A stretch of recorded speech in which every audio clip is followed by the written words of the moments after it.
রাঙামাটিতে সেনাবাহিনীর বিরুদ্ধে আবারও সাধারণ গ্রামবাসীদের ঘরবাড়িতে হয়রানিমূলক তল্লাশি ও লোকজনকে নানাভাবে হয়রানির অভিযোগ উঠেছে। ঘটনাটি ঘটেছে রাঙামাটি সদর উপজেলার কুদুকছড়ি ইউনিয়নের ডুলুছড়ি মনপাড়ায়। বারবার সেনা তল্লাশির কারণে বর্তমানে গ্রামবাসীরা চরম আতঙ্কের মধ্যে দিন কাটাচ্ছেন। জানা যায়, বুধবার ১৭ সেপ্টেম্বর ২০২৫ সকাল ৭:৩০টার সময় দক্ষিণ কুদুকছড়ি সরকারি প্রাথমিক বিদ্যালয়ের আবাসিক ভবনে অস্থায়ী ক্যাম্প বানিয়ে অবস্থান করা সেনা সদস্যদের মধ্য থেকে ২৩ জনের একটি সেনাদল আবারও ডুলুছড়ি মনপাড়ায় হানা দেয়। সেনারা দ্বিতীয় দফায় সুবন্ত চাকমার বাড়িতে তল্লাশি চালায়, তবে এ সময় তার বাড়িতে কোনো লোকজন ছিল না। সবাই জুম খেতে কাজ করতে গিয়েছিলেন। এর আগে ১৬ সেপ্টেম্বর সেনারা সুবন্ত চাকমার বাড়িতে প্রথমবার তল্লাশি চালিয়ে জিনিসপত্র তছনছ করে দিয়েছিল।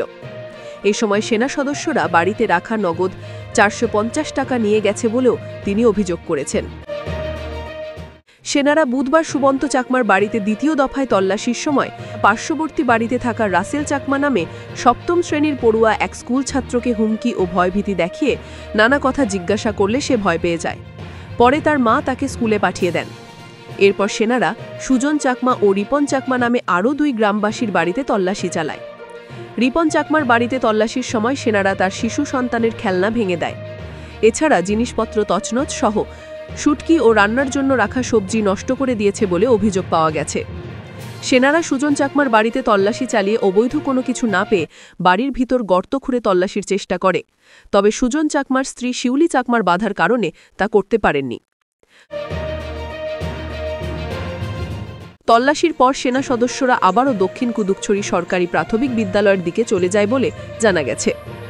উল্লেখ্য, গত ১৫ সেপ্টেম্বর বিকাল ৩টা থেকে কুদুকছড়ি সাবজোন থেকে ৪০ জনের একদল সেনা সদস্য দক্ষিণ কুদুকছড়ি সরকারি প্রাথমিক বিদ্যালয়ের আবাসিক ভবনে অস্থায়ী ক্যাম্প বানিয়ে অবস্থান করছে। সেখান থেকে তারা ডুলুছড়ি মনপাড়া সহ বিভিন্ন স্থানে অভিযান পরিচালনা করছে।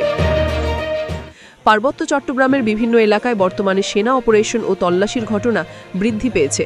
এতে জনমনে ব্যাপক ক্ষোভ ও অসন্তোষ সৃষ্টি হয়েছে। কোনো কোনো জায়গায় এর প্রতিবাদে জনগণ রাস্তায় নেমে বিক্ষোভও দেখিয়েছে।